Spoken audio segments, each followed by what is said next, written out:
started. And we are live. Hey, good evening. I would like to call to order the September 14, 2020 Lake Washington School Board meeting. Let the record reflect that all board members are present and participating remotely. All meeting participants will also be joining the meeting remotely in alignment with the current proclamation issued by Governor Inslee. The board meeting will be live streamed and viewable on the district's website. If you are unable to live stream the meeting, viewers can call to listen at 425-936-2813. The conference ID is 37127. Regular board meetings will continue to be live streamed on the Lake Washington School District website and posted for viewing within 2 days. Okay, I will now entertain a motion to approve the agenda for this September 14th meeting. Move approved. So moved. Second. Second. It's been moved by Director Bleasner and seconded by Director Carlson that we approve the agenda. All those in favor, please signify by voting aye. Aye. Aye. Aye. Any opposed? Hearing none, the motion carries. The first item on our agenda this evening is an opening school report from Dr. Holman.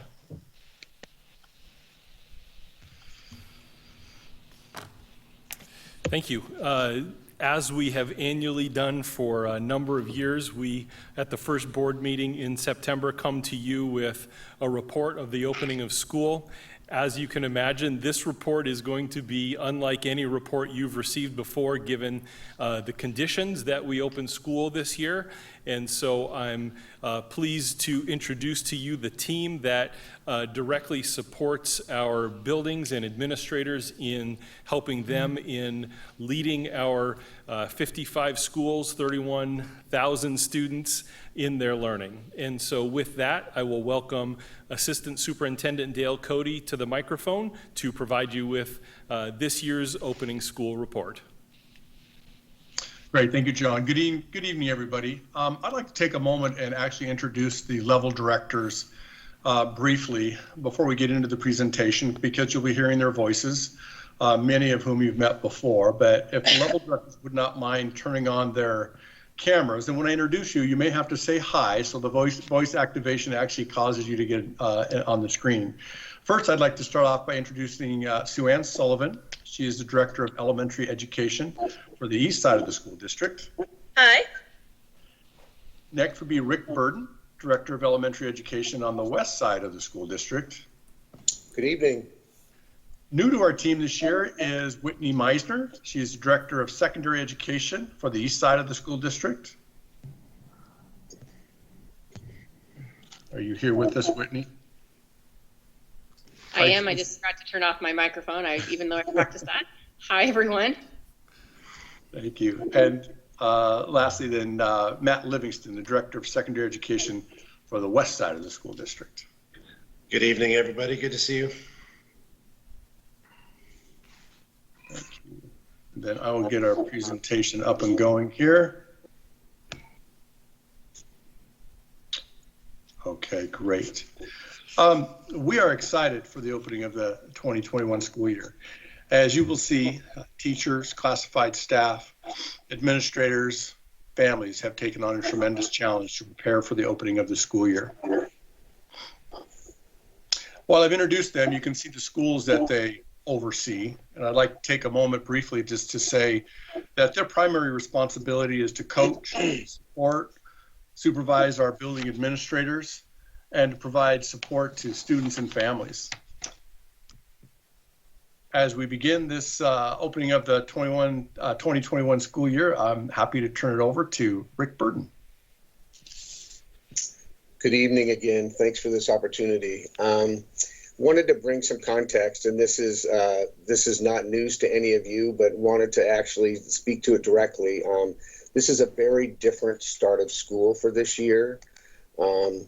We have, Dale, can you hit the button for me, please? Thanks.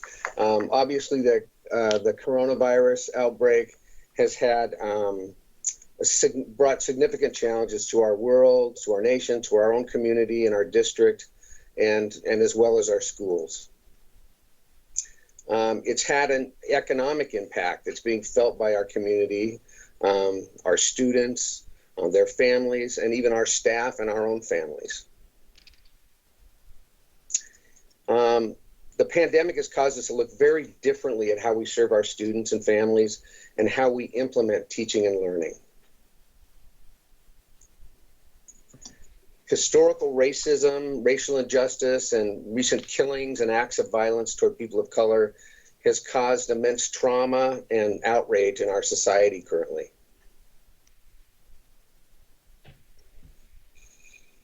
There's a sense of uncertainty and unrest in the world, in our nation, and certainly in our own community. What's most important for us as children and students, and this has had an especially significant impact on our students as well as our schools and our staff.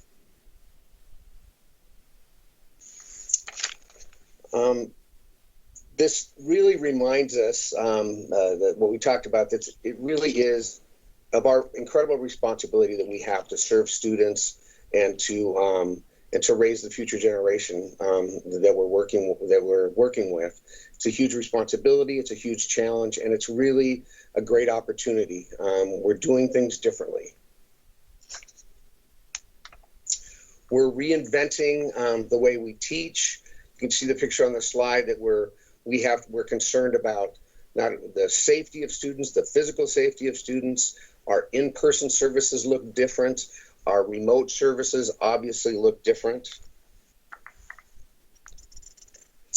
We have to constantly be aware and work towards our cultural competency and humility. It really is a time for us to acknowledge the oppression that's existed, to increase our knowledge, increase our skills, and really be advocates for our students, particularly our students and families of color, but every student in the district.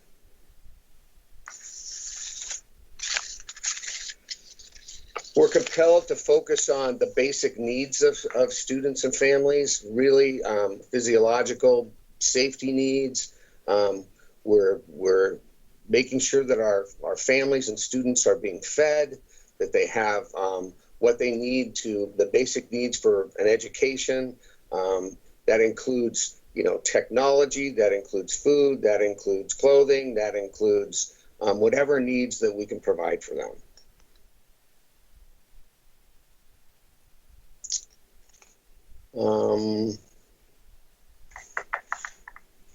The basic, we're also providing technological resources. This has been a tremendous challenge for us, but I think our district has done a wonderful job considering the challenge that we have. We got computers to every student. We had classified staff working to provide, get those computers ready. The technological needs are, we've done a lot of great work, and we still got a lot of work to do and a lot of challenges ahead. Go ahead, Dale, you can hit the other, if we have one more. What's really important, I think, and what we all really need to focus on is our children. And at this time, it's really important that we focus on the social and emotional needs of them and providing robust social emotional learning for our kids. They're at home. Some are at home, some are in school, very, very different environment. And it's incredibly important that we remember the whole child and the importance of taking care of their social and emotional needs, as well as the social and emotional needs of our staff.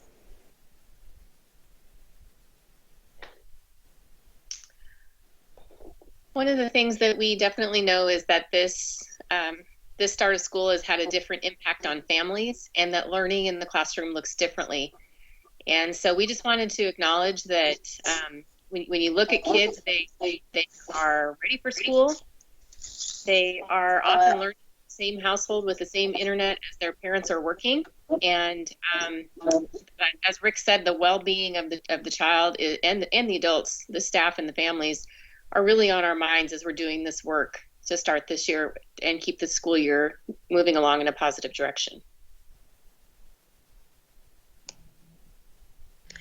We started planning for the 2021 school year last spring.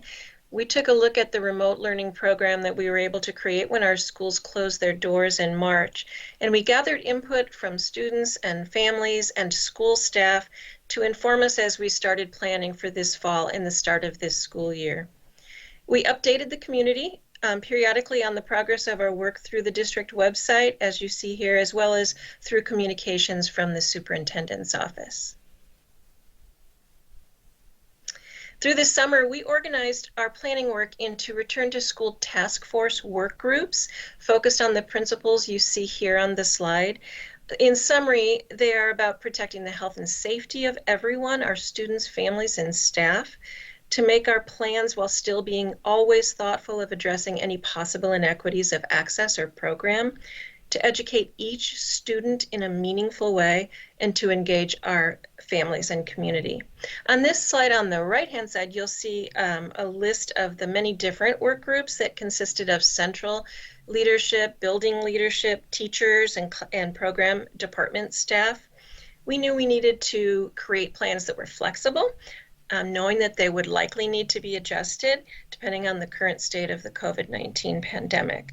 So these work groups worked hard all through the summer. They worked independently, but also frequently got together and collaborated, sharing progress, information, and recommendations because everything needed to work together. Okay, Dale. In the summer, many classified staff members worked to prepare our school buildings to be clean and safe, to welcome students and staff, and to prepare materials for distribution for students and families. You can see some examples of them hard at work here.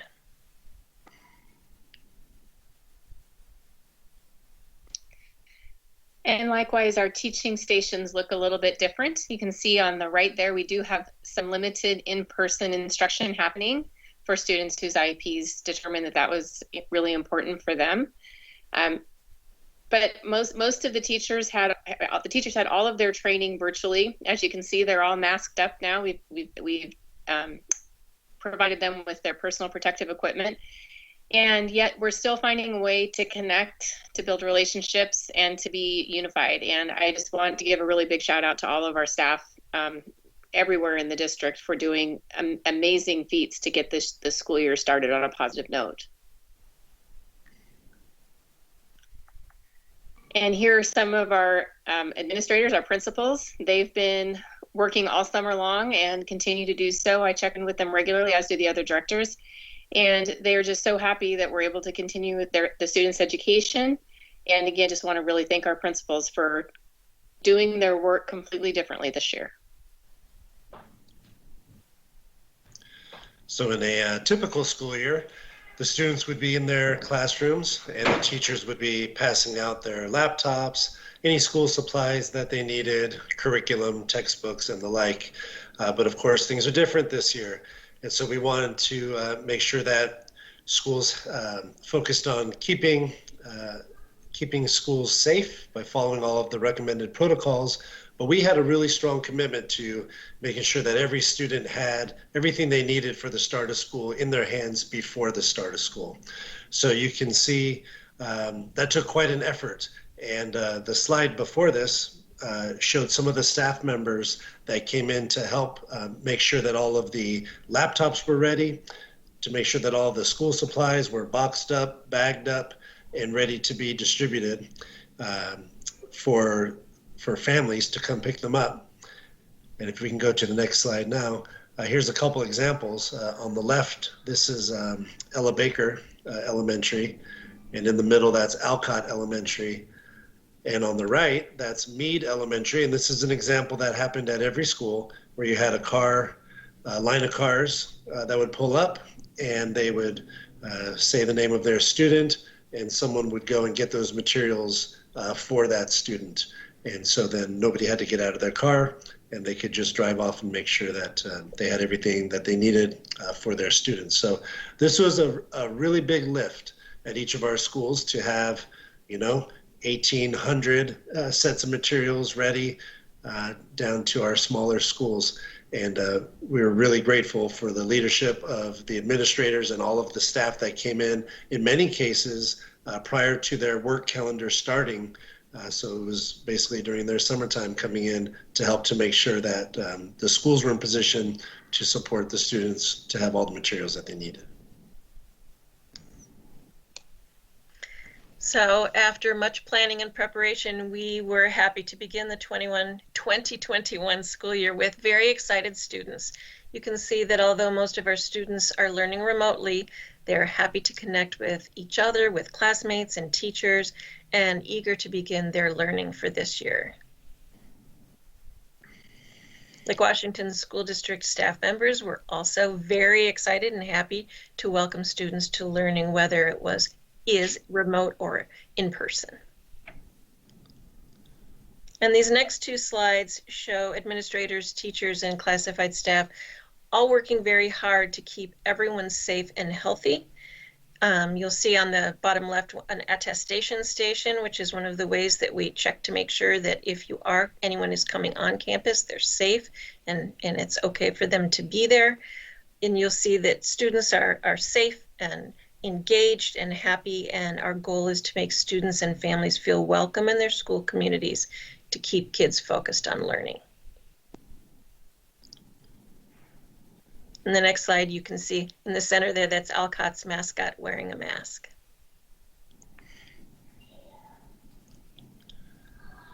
You know, in the Lake Washington School District, we're so thankful to have such a supportive community with regards to our bond and levies. And so I wanted to highlight just a couple of those projects for you. As mentioned earlier, we do have some students in our buildings receiving special services, and Juanita High School in this picture is one of those buildings. And so we're so glad that the building is completely finished now, more or less, and has students in it. The Old Redmond Schoolhouse is the same. This was one of our remodel projects, so the same original outer part of the building, but the insides have all been remodeled. And so they're also getting ready for students who I believe are starting this week, and that's super exciting for those preschool students at the Old Redmond Schoolhouse. And the last one to highlight here is Lake Washington High School, which had an addition of a whole wing of 20 classrooms added. And so there are students who will be served in that wing, and the gymnasium and the commons are currently under construction as part of the expansion.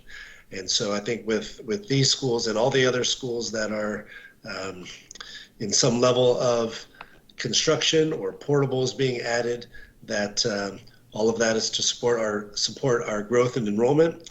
And ultimately, we are just so excited when all of our students will be able to be back at school safely, hopefully at some point soon, to celebrate the opening of these new schools and remodels and additions with us.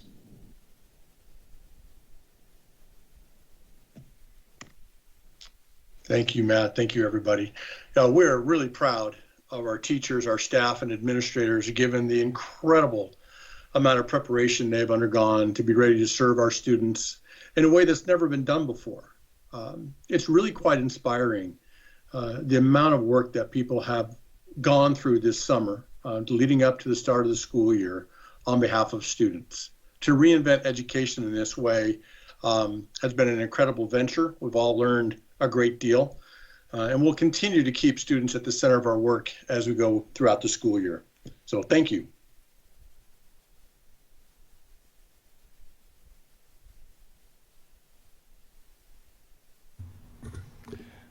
I also want to just thank the tremendous amount of work that the entire organization has done to prepare for that first day of school.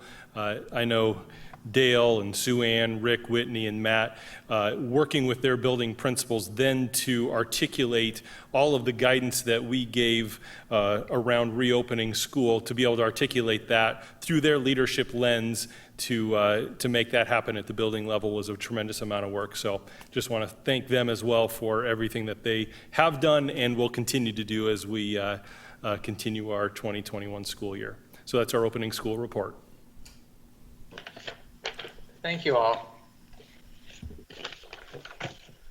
Okay, the next item on the agenda for tonight is public comment. And due to the coronavirus, all board meetings are being held remotely. Please note that there is no in-person public comment to ensure social distancing. The board welcomes the public to the business meetings and encourages community engagement and dedicates 30 minutes at our meetings to hear from the public at the public comment period. Currently, there are 3 options to submit public comment: written by submitting to Diane Jenkins at djenkins@lwsd.org. You can join us at the meeting by emailing Diane Jenkins as well and requesting to do so, and you can give oral through this Teams platform of oral public comment. And then we also are accepting, I believe, by voicemail as well. There's a voicemail line you can leave public comment. And more information for how to give public comment is on the district's website under the board tab.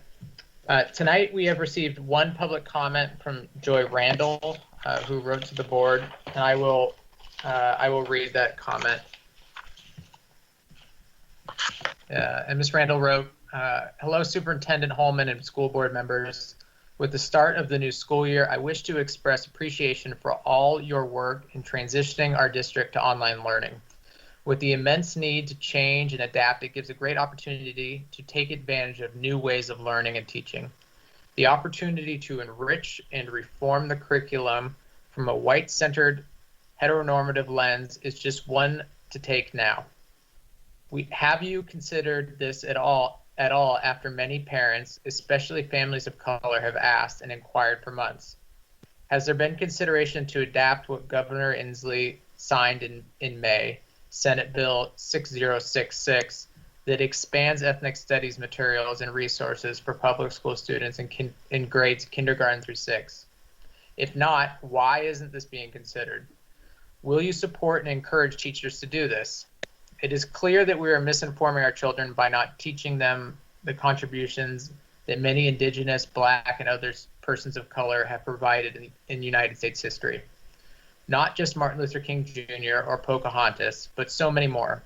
We continue to mislead our children by not teaching the full narrative of U.S. history, of why there is and has been a deep racial divide in our country. Because of this, we cannot move forward to make true changes if we do not even learn or face them ourselves. It is clear we live in a time where Black and brown lives are deeply undervalued and violently treated. If we wish to truly change this, we must have anti-racist teaching, and educators in our schools of predominantly white and Asian students to believe that this simply doesn't pertain to our community and more a Black or brown person's problem is short-sighted and ignorant, and we will continue perpetuating a system that does not value all people equally. I understand becoming an anti-racist educator doesn't happen overnight, but is a lifelong daily learning and unlearning of our own biases. Supporting the current teachers and staff to begin this journey, since they hold a tremendous impact on our children's lives, must be done. Here are 2 resources if you're not familiar with them yet. The Book of Unconscious Bias in Schools shares strategies for educators to counter their biases in schools and classrooms. And a link is provided to that. Also, Empowering Educators is a series of free resources designed to support educators in helping their students engage in effective, courageous conversations about race and social justice. This was created in response to educator needs. As leaders in our school district, I urge you to begin taking the steps to lead our teachers and staff to take this opportunity for change. And that was the public comment submitted by Joy Randall. Thank you, Ms. Randall, for writing to the board. And that is all the public comment we received for the meeting tonight. Director Carlson, I see you have your hand raised. Sorry, I just wanted to, if it was signed by the governor, then Senate Bill 6066 is something where we don't have the choice to adopt it. But I was hoping that Dr. Holman could get back to Ms. Randall regarding her questions. So. And Dr. Holman nodded for those listening. Sorry, I'm turning both my mics on here. Yes, I'll work with Associate Superintendent Mike Van Orden and his team to make sure that we fully understand the question and provide a response to Ms. Randall. I believe she also included me in the email that she sent to Diane and the board. Okay, thank you. The next item on the agenda for tonight is approval of the September 14 consent agenda. I will now entertain a motion to approve the consent agenda. So moved. Second. It has been moved by, was it Director Sage? Sorry, I looked down. And seconded by Director Carlson that we approve the consent agenda. Dr. Holman, will you please poll the board? Director Bleasner, Yes. Director Carlson, Yes. Director Sage, Yes. Vice President Stewart, Yes. President LaLiberty. Yes. Okay, the consent agenda passes unanimously. The first item on our non-consent agenda for tonight is the return to school. Well, it's the first and last item on our non-consent agenda tonight, and that is the return to school task force update. Dr. Holman, would you please provide the board that update? Yes, absolutely. As we were thinking about, I think about the amount of information we've given to the board around planning and preparing for this school year. And now that the school year has started, we wanted to narrow our focus in on two very specific areas which are key to students being successful in their school year. One of those is our implementation of the technology footprint in homes and here within the district, and also teaching and learning, knowing that one is the vehicle and one is the content, and how those things are structured and whatnot. And so both Mike and Sally have prepared a presentation to really walk through a number of the different items that we've talked with the board about over the last 2 months, and now we're in implementation and continuing to learn from that implementation. And so I'm going to ask Assistant Superintendent Sally Askman to provide her report regarding technology. Hello, everyone. Thank you, John. Let me get my presentation up here.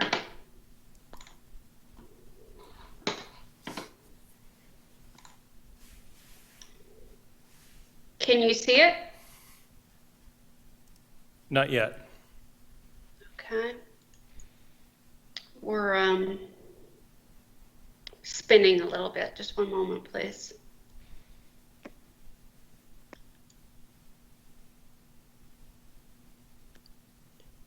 It's gratifying to know that a tech person actually has to wait for technology too. Oh, I have my challenges. Can you see it?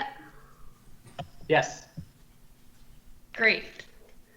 Okay. Well, we are, I wanted to just summarize for you where we're at, what we did to get ready for remote. So this year we prepared 33,000 student laptops. Last year we prepared 23,000, and those 33,000 go to all of our students, our preschool classes, and also supply us with enough break fix inventory for when we have a problem that we can quickly exchange the device. We also have prepared and distributed 600 hotspots, and most of those are out with families. We're still waiting for some families to pick them up. Our classroom teams family guides are up on the website, and there have been 78,000 views of those guides so far. They're split into 4 chapters, and so across the 4 chapters there's been 7,800 views. I think I might have said 1,000, I meant 100. Community Teams live event that we had August 19th on technology has been viewed. There were 1,500 in attendance, and then another 1,000 who have viewed the recording of that event.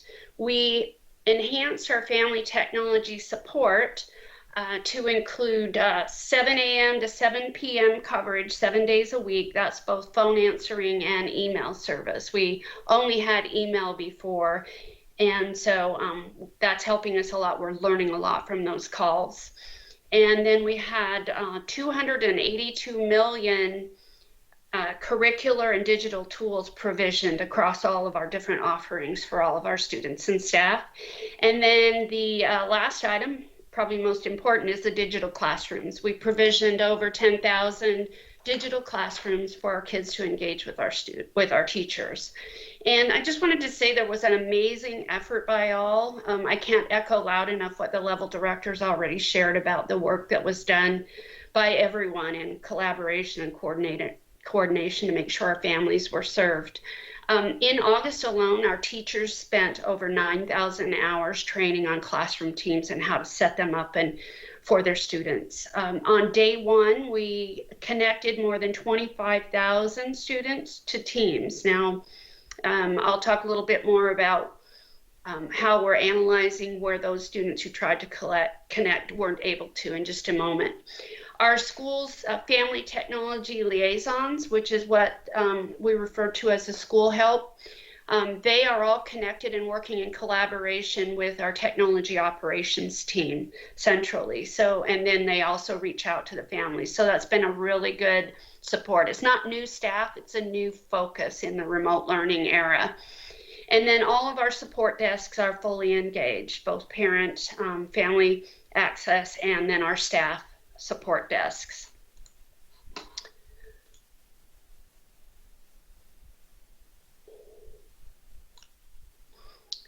Our support requests and response. We've had about 6,000 requests. Our closure rate this year is lower than normal, only about 45% since the beginning of school as compared to 90% last year. We attribute this to the complexities of understanding and diagnosing in-home networks and connections, as well as just this increase in scope and volume. Our call lines, we're trying to improve the wait time. The average wait time right now is about 14 minutes for parents. And so we're looking at improving increasing the number of staff to answer the calls, as well as encouraging families and parents to use the callback option. I use that today in my doctor's office, where I didn't want to sit on the phone for 45 minutes. So we're working on that. We're looking at that. We're honing in on that and trying to improve our response rates for those parents who call in. We're also looking at language line options. We haven't had any reported challenges with ESL families, but there is a service that we can invoke that will help with non-English speaking families when they call for technology support. Some of our students reported struggling with connecting, especially during the first part of school. I think we've been in 8 days, maybe 9 days now. Some of our students, not all of them, reported problems with joining with audio and video in their classroom team meetings. And then our weekly Guardian Digest that Teams promises has been a little bit slow in getting it out. We're going to be getting it out to all families Sunday the 20th, and I'll talk a little bit more about that as well. So what are we doing to improve and expand support? We are analyzing all of our help tickets. We're looking for themes where we might be able to hone in with better training. We're looking for themes around problematic technology or settings, and we're looking for themes around lack of communication. So all of those things together will help us improve our delivery over time. And we're working as fast as we can to do that. We have started daily engagement with Microsoft executives at the table with their respective product teams to help us optimize our environment for our families and for our learning. We recently, last week, when we heard about the join problems and the audio video problems, we pushed out the very latest Teams update. Now, some people would say, why didn't you do that in the first place? Well, we started provisioning equipment back in June. There have been version updates since then, so we had to do a mass update. So it takes a little while for the updates to reach all the households through our systems, but we think we've reached almost everyone we're able to monitor. And we see improvements already. From our 3% connection failures on day one, we're down to under 1%. That's still not good enough. So to help us understand why aren't we connecting that last 1%, we have a fine-grained administrative dashboard that Microsoft has helped us put up. We can literally find a failure of connection and go down to the individual device. In one case, we recently discovered that the device didn't connect. It wasn't one of ours. A family had chosen to use their own device, and it was an Android device, and it just didn't work in the same way that district issued devices work. So we were able to identify that and issue a device and should suggest that as an alternative for the family to use. We are also we've just started working with Kirkland City Human Services. Johnny Fu connected us with them, and they are also working with Redmond City, and the Kirkland City Council, of course, supports their work, and we're working to connect families. So what does that mean? To help with the costs for the hotspot connections, also to help us with some of the costs for specialized technology for some assistive tech needs that we're finding we have out in the field. And then lastly, Teams training in office hours for parents, and I'll end my presentation with that information. So what does our support look like right now? So for staff, ongoing support, of course, we have our internal help desk, both phone and emails, and I put in parentheses the family help desk. We put this in after a lot of feedback from our teachers that they were being taken off of precious instructional time by helping troubleshoot with individual technology issues or even questions from parents about the technology, just basic training. So I put that in there saying that we believe this is helping staff as well. We have our internal portal, and we have a self-help area we call Help Central. We have Classroom Team Support Site, which is a big team site for all teachers using Classroom Teams for instruction, and we post common issues or questions and remedies and how-tos in there for teachers. We have ongoing targeted professional learning based on what we're learning from the Classroom Team site and our help tickets. And we have our school-based technology integration facilitators. It's a program that Mindy Mallon runs where we give them advanced training on all of our technology, the new things that are coming in technology or maybe trouble spots, so they can then bring that help to the schools. And what does our family and student ongoing support look like? Family technology access, as I mentioned, 7 days a week, phone and email. We have our website where we posted our family guides, which I mentioned. Those are how to work through the Office 365 or Microsoft 365 and Teams products. And then our live events, which I'll talk about in just a minute, and office hours. And then our school technology liaisons who help us connect the technology needs from the families to the central support systems and back out through the liaisons at the schools, the neighborhood schools, where the families exchange technology and other supplies and resources they need. So our Classroom Teams Basics live events and office hours for parents. We've partnered with the Microsoft Store. We wanted to wait for a week or so to get our feet under us for remote learning to figure out the appropriate delivery for parents for some supplemental basic training on Classroom Teams. So I'm happy to announce that starting this Wednesday for 4 weeks consecutively, we will have 2 one-hour live team events customized just for Lake Washington School District for parents on Classroom Teams Basics. And they'll have Q&As at the end. And then we'll also have a 6 p.m. office hours where parents can join a live event and ask questions, and we'll help the Microsoft Store staff moderate those so that we can make sure we get the right help and right questions answered for parents. As the weeks and days go on and we learn more from our help tickets from our parents, we will probably customize more targeted training in those live events or maybe even in office hours to respond to some of the most problematic supplemental or targeted needs that parents may have. And that is the end of my presentation. So I wanted to end the share screen in case you have any questions. Director Sage? Yes, thank you for that presentation. A lot goes into technology on a typical year, and this year, of course, was one of the focuses. I wanted to let you know I have heard directly from the Spanish-speaking community that it is difficult for them to call in and get tech help. It was described to me as, yes, the recording says, do you want to listen in Spanish? They press 2, and then the next prompt is in English again. So that's a little bit difficult, I guess. Well, I would imagine. I'm sure. But if there was any way to have a dedicated line in Spanish, that seems like it would be of direct assistance to a fairly large portion of our community. Thank you. Yeah, we're working on that, and I'm working with Forrest Baker on that, and I will definitely test that line myself. I've been testing it, but I didn't catch that one. Okay, thanks. Thank you. Director Carlson?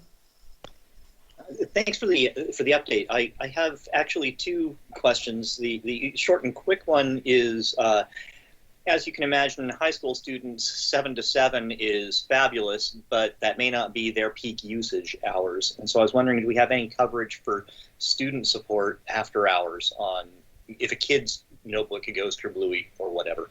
I mean, I guess it's the modern version of a dog ate my homework, but is there anything from 7 p.m. till midnight that could help our high schoolers? The only thing that we have is email help. It's through the parent questions help. And sometimes we do, and parents do ask on behalf of their students, or students come direct, and sometimes we are able to help them. We don't have staffing that late, but I make a note and see what we can do about it. Yeah, it doesn't have to be huge, but it's something that immediately jumped to mind. The one that is more a board question. You noted that on the first day, 5 out of 6 of the kids across the district showed up, which is fantastic, and is also a little concerning. And I'm interested in, on future updates, can we break out the connectivity issues by a couple of demographics? That is, I'm very interested in whether that was disproportionately our ELL students or our free and reduced lunch students. Those are 2 communities I'm particularly concerned about, and it would be good to know that we're reaching them, or if we're not reaching them, to know that we're not reaching them, and that would motivate us to start moving on that. So, thanks. On that point, Chris, we will start providing regular updates to the board around our remote learning data. I'll get an update from Sally and Tim around where we think we are, as we're getting into the year, figuring out what the data looks like and how to manipulate that. But it should be within the next couple of weeks that we can start the remote learning updates with that disaggregated data that you're talking about. Great, thanks. Are there any students who have requested a hotspot that we have not been able to provide a hotspot to? So far, no. In fact, we have about 200 that are in waiting at schools for, they've been prepped and ready based on requests that haven't been picked up yet. So far, we're in good shape. Okay, good. Thank you. Director Bleasner? Thank you. Well, first I'll thank for all your efforts and works. It has been quite the task in pulling that off. That is clear. Greatly appreciated hearing the extensive partnering with Microsoft to really be able to utilize that expertise and experience as well, and direct ability to make changes that are needed to be done and addressing from a big, broader environment purpose. The other question that comes up, we've talked about laptops, we've talked about hotspots and technology. The other piece that I keep thinking about is, and I hear about our monitors, routers, how do you work with those things? So as families come up against things that, that's a small little screen. You might need a bigger monitor in which to be able to do it. It might be cabling that a family might need or not have. It might be that they need better broadband in which to be able to access the video piece. How are we troubleshooting that and then providing potential support financially because those are costs all associated with it that come through as well? So far we've only gotten to the troubleshooting stage. Okay.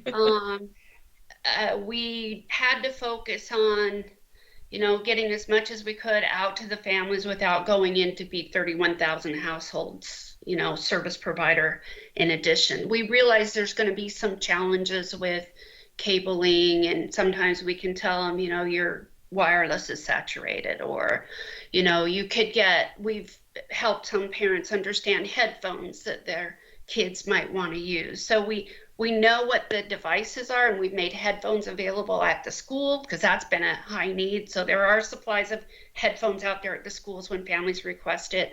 Monitors, we don't have enough even for our staff yet. So, and so we haven't looked at the funding for that or the process for that. But if it becomes a big issue, I'm sure we'll have to put in some kind of a critical situation process. And cabling, we're able to tell parents what cable they might need if it's something that connects to our device, but what leaves our device to their walls and their routers and their provider is we have to rely on the providers that the households invoke to help them, and then we do the best we can.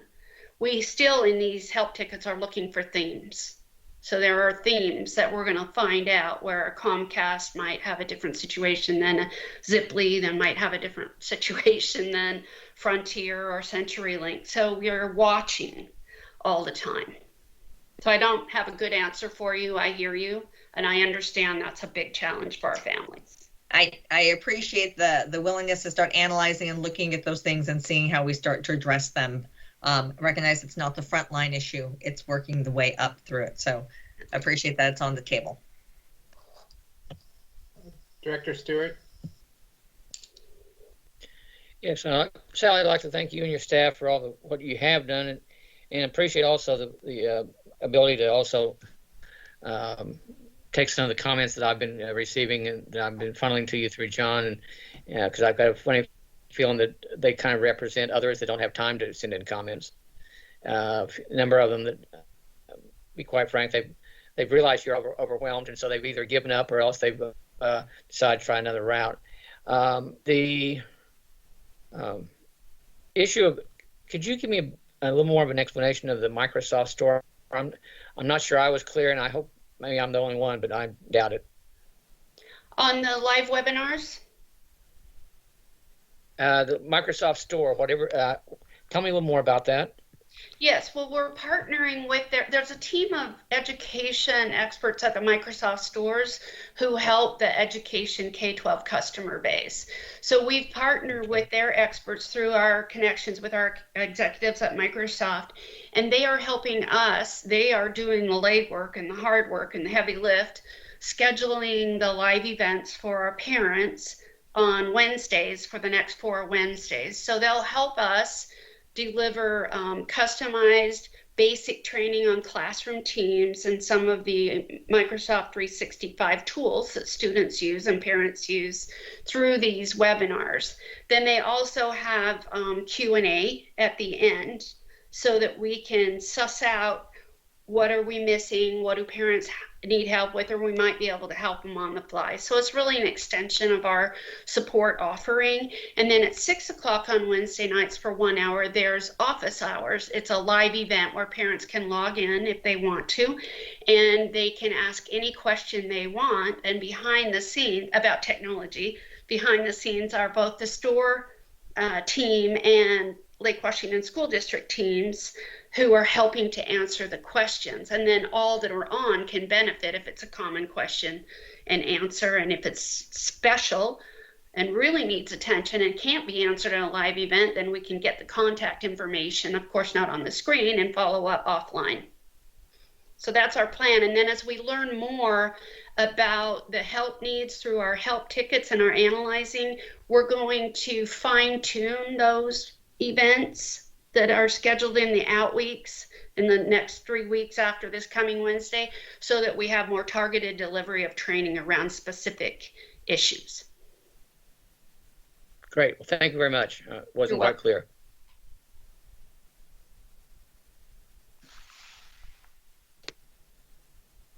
Sorry, could not get off mute there. Any other questions?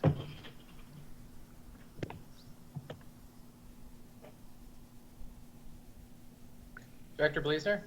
Yes, so I'm off mute. Okay, so just a quick piece along the lines of, you had mentioned the 25,000 on day one.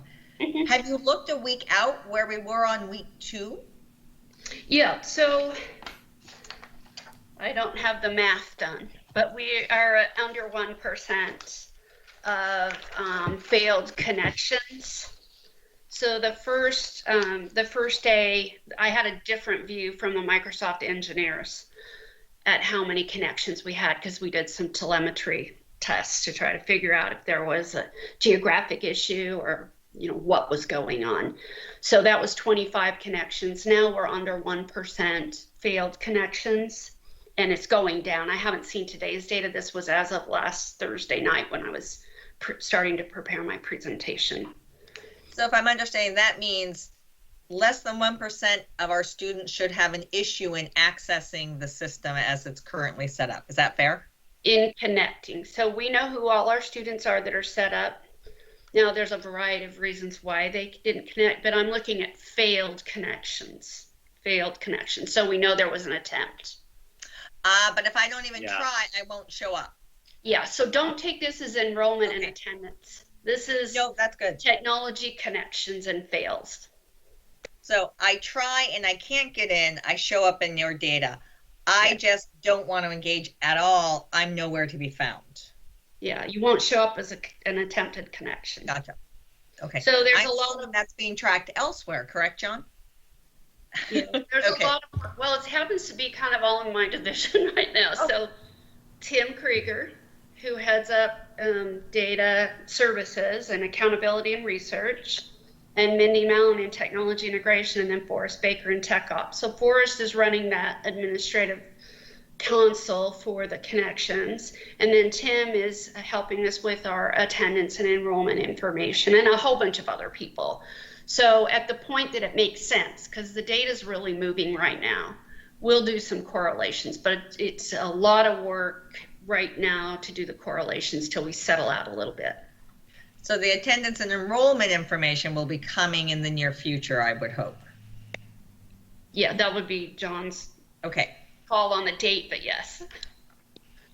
Yes, because we are required to take attendance as if we were in session in person. And so there's some updated rules around what that means to be attending. And so we are applying those as well as students just participating in a live session. And so are we documenting that every day? And so if Matt Gillingham could jump on and talk about the rules, essentially yes, but there's some procedural things behind the scenes that have to happen. Yes, so we are required and expect to take attendance on a daily basis.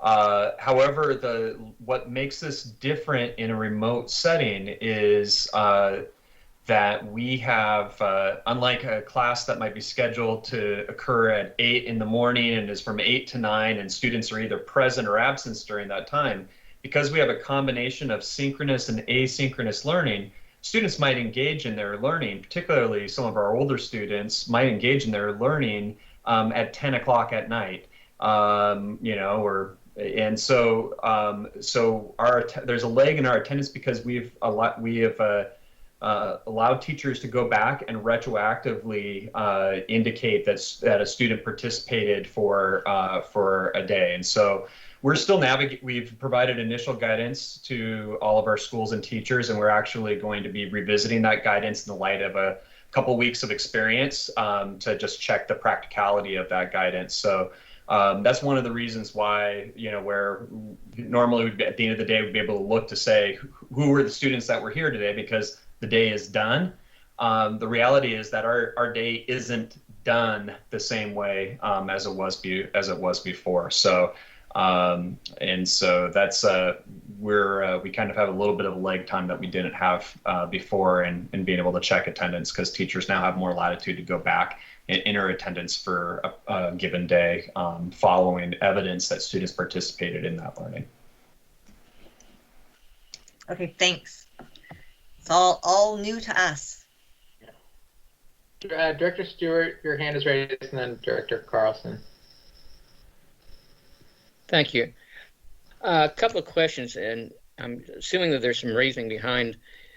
Some teachers have been very insisted upon the students being visual. In other words, having their camera on from the start to finish on lessons. I understand that's probably playing the devil with a lot of people's connections.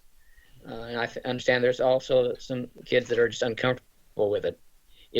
Are some of the teachers insisting on this because they want to be able to keep attendance correctly, or they're wanting to make sure that everyone's engaged? I'm just not clear if there has been a hard and fast rule, or if it's teacher by teacher. So I don't have an answer for you right now, Mark. Sally, I don't know if you have an answer, or Mike, if you know an answer to, because it's really a pedagogical question of, are we asking our teachers to ask students to turn their camera on live? So Mike, I don't know if that's something that you're working with. I can say that for teachers, when they're reporting connections challenges with students, the first step or remedy is have them turn their video off. Mm-hmm. So that's all I know about that topic. I would say there hasn't been a edict, all kids put your cameras on. I think, any good teacher is going to say, I want to see kids, but if there's some discomfort, if there's some challenges, obviously they're going to say, don't worry, just go ahead and turn your camera off. It hasn't been, I don't think it's a requirement for attendance. As Matt was saying, students completing a task, maybe for example on a Wednesday where you're not even online with the teacher, counts as attendance as well. So I'm not aware of anybody saying, if I don't see your face, it doesn't count. That's not something I've heard about. That's not to say there isn't somebody out there doing it, but as far as I know, that's not the case, and that definitely has not been the instruction we've provided. Yeah, I just wanted to let you know that some parents have been reporting that.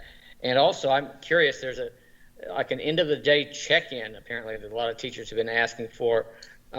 Is that also then to make sure that everyone's kind of attended at the end of the day by that point? Or, yeah, and I can talk seems a little like bit. There's sometimes an hour to 2 hour gap in between sessions, and all of a sudden they have to log back on just to check in. Yeah, I can talk a little bit more about that too in my presentation, but I think that's one of the areas we're looking at evaluating, Mark, because I think as you're pointing to, some folks are saying, it's a good idea, but it's not really working as well as we'd hoped. So I'll talk more about that during my presentation. Okay, thanks, Mike. Director Carlson. Thanks. So this is following up on the attendance questions, and it seems to me that there's sort of multiple dimensions to this. We've got the technical fraction of kids who try to log in, who successfully log in. That's a good number. We've got a planned sort of attendance, which is something where we're working out the details of it is more challenging. The one that I'm more worried about, in the sense of I don't want to wait 2 weeks to get the answer to this, is what fraction of our students have we not seen yet at all? And that's something that ought to be a number that would not be too difficult to get. So I would love to be able to say we've got 98% of our kids, we've got evidence that they're trying to attend school. But I don't have that number. Yeah, we can provide that to you this week. Thank you. Okay, any other questions from the board on this presentation? Okay, Dr. Holm, it sounds like we have at least one more. We do, and Mike was just referencing that, and so I'll invite him to the screen. And this really is an overview of the teaching and learning side of our remote learning implementation. So the floor is yours, Mike. Thanks. So I'll get my item pulled up here for you. Everybody see that okay? Okay, I see a nod.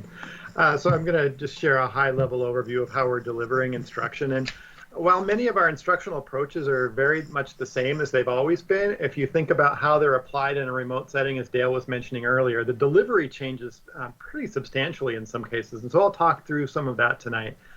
Before I go into the actual instructional changes, though, I did want to talk briefly about how we've been preparing our teachers and also the just tremendous amount of work that our teachers are doing to be ready for instruction each day. So I think we shared briefly in one of our back to school updates, we shifted a large amount of time from our leap time to August, and we provided a large amount of asynchronous learning for our teachers around things like Teams and some of our mandatory training. And then in August, we have typically a week with our teachers and building administrators where we do professional learning. And oftentimes that includes things like our mandatory training, safety training. Because we were able to move much of that asynchronously, we were able to take advantage of the time in August to have live Teams events with our teachers. And those events ranged from everything from core instruction, assessment, equity, our social and emotional learning. So those were opportunities for us to work with teachers. And then we even had rooms where folks broke out into subject area groups with our instructional specialists. So we were really able to provide concentrated learning for that whole week. And there was just a tremendous amount of effort to make that happen on the part of our directors and teachers and instructional specialists. So those were providing examples of how to teach in a remote setting. We also, as I mentioned briefly just a moment ago, were able to draw on our professional learning management system where we can load professional learning for our folks so that they can go and access it anytime. And so we saw a significant growth in our professional learning management system, over 100,000 independent sessions that people attended between July and September when we opened. And so again, having these systems, as Sally was describing, and our professional learning management system in place really have saved us and allowed us to prepare our folks to be well prepared for those first days of school. In addition, we provided a significant amount of resources to our teachers that they can access at any time as they're thinking about how to deliver remote instruction. And as you can imagine, it's really a fire hose of information right now. So the value of having resources like this is as teachers have capacity and have time, they can take advantage of these resources and continue to improve their craft. And I have to say, our teachers are working probably harder than they've ever worked. And if you've ever heard about our new teacher program, you know that when new teachers come in, there's just so much to learn. You're taught about how to deliver effective practices, but when you're faced with instruction day to day, the workload is substantial as a new teacher because you don't have a toolbox to draw on. Well, all of our teachers are in that boat right now. They're all having to figure out how to deliver instruction. They're spending significant amounts of time on the weekends and on weeknights and throughout the whole day. So as an example, think about if they want to create a video to do a demonstration. So for example, I was a science teacher, and so I don't have my kids in class anymore. Well, it used to be I'd pull out my science materials and I'd put them on the counter and I'd get set up that way, and that might take me an hour or so.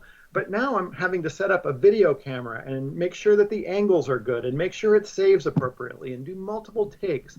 And so that's taking a substantial amount of time. So even with all of these resources we're giving our teachers and with all of the ways that we provided support for them, they are really thinking so differently about how to deliver instruction. And that's just a tremendous amount of work and effort on their part. And so I want to acknowledge all of that effort that they're going through to get us ready to deliver instruction day in and day out.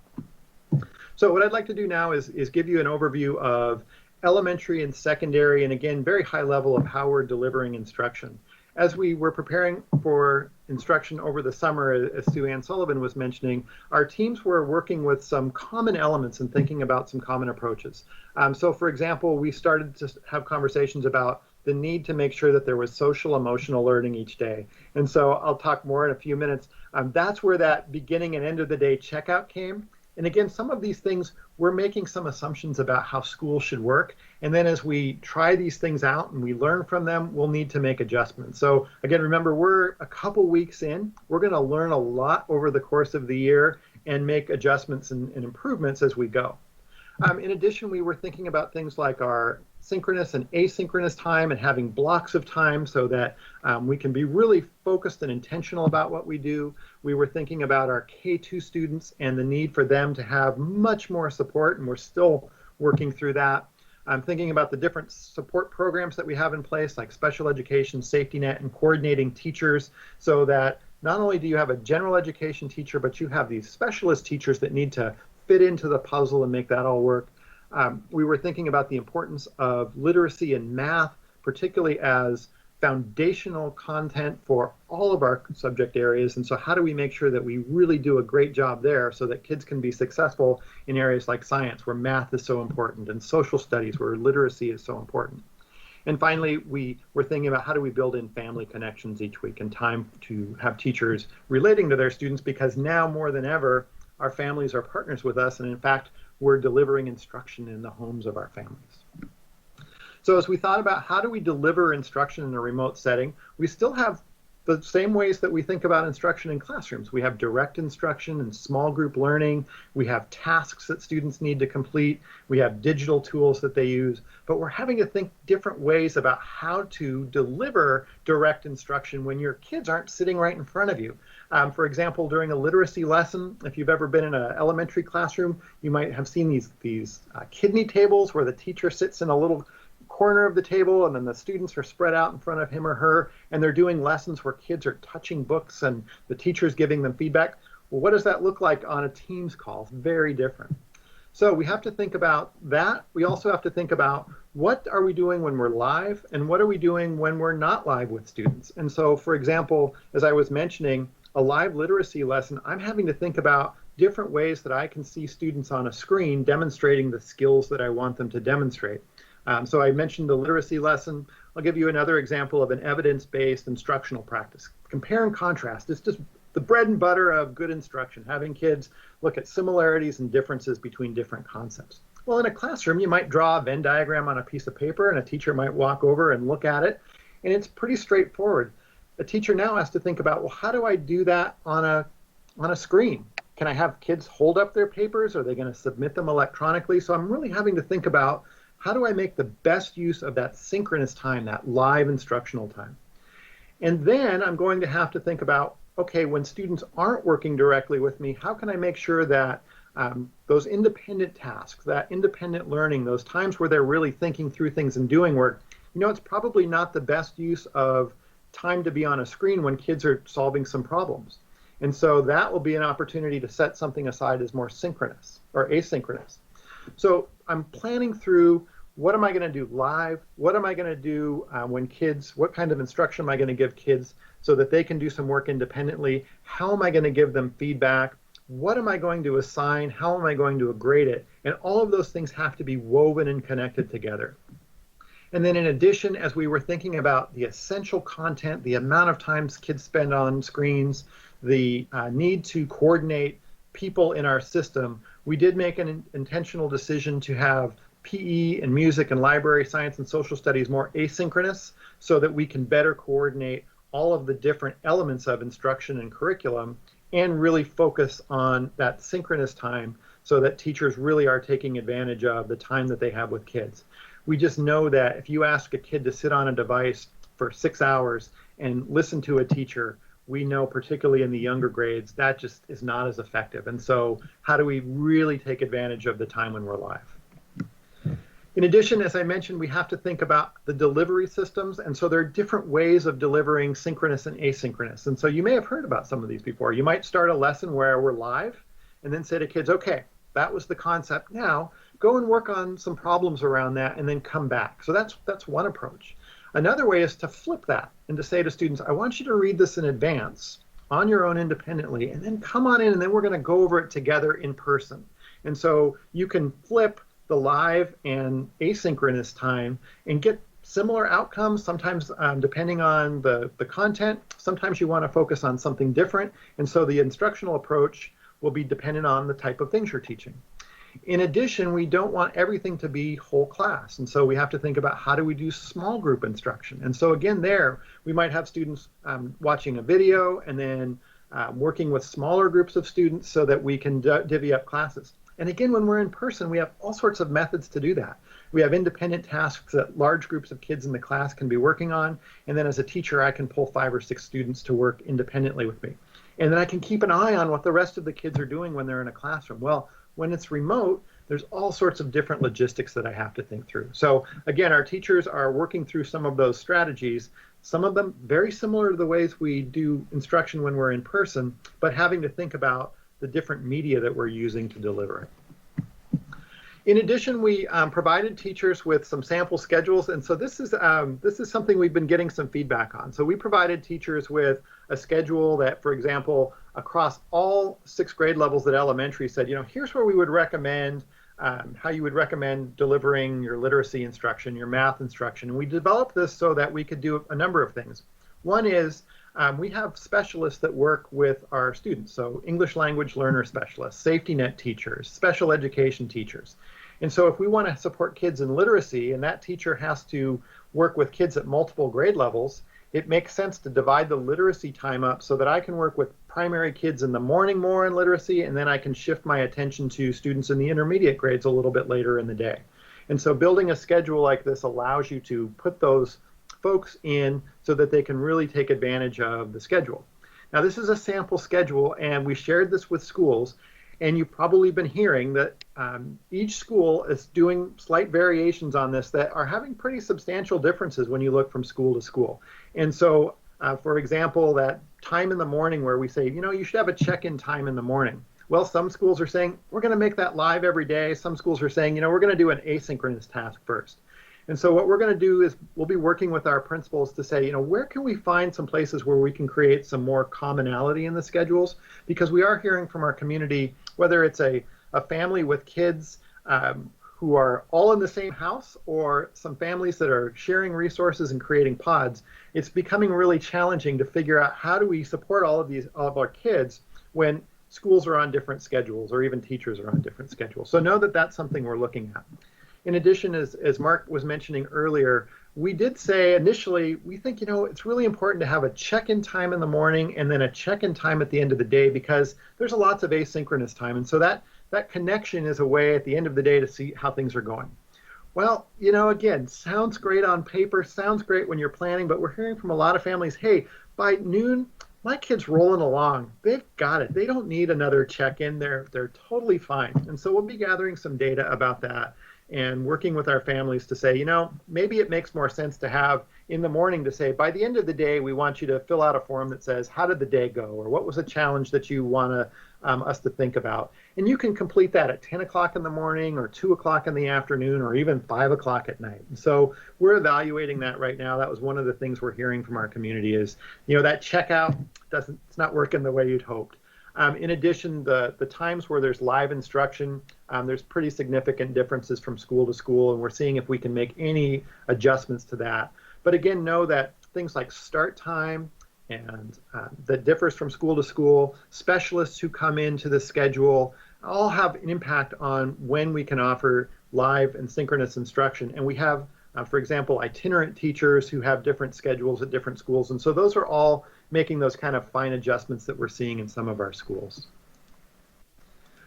In addition, I just wanted to share briefly what a day might look like. So this is a 2nd grade example. So now if you take across, I just shared with you, 6th grade levels. Well, now we're just focusing on 2nd grade. So for example, in the morning, again, you might see that beginning of the day check-in. There might be a social and emotional learning task, how are things going, and then jumping into some live instruction in reading, writing, or math, and then some small group support where we might have a safety net teacher or English learner teacher or special education teacher come in. We built in some time for lunch and movement. And then in the afternoon, there might be more flexibility. So you might be working on Lexi or Dreambox. And then that might flip if you're in the primary or intermediate grades, just depending on the school schedule. Again, we also had that end of the day task, and so we're evaluating that.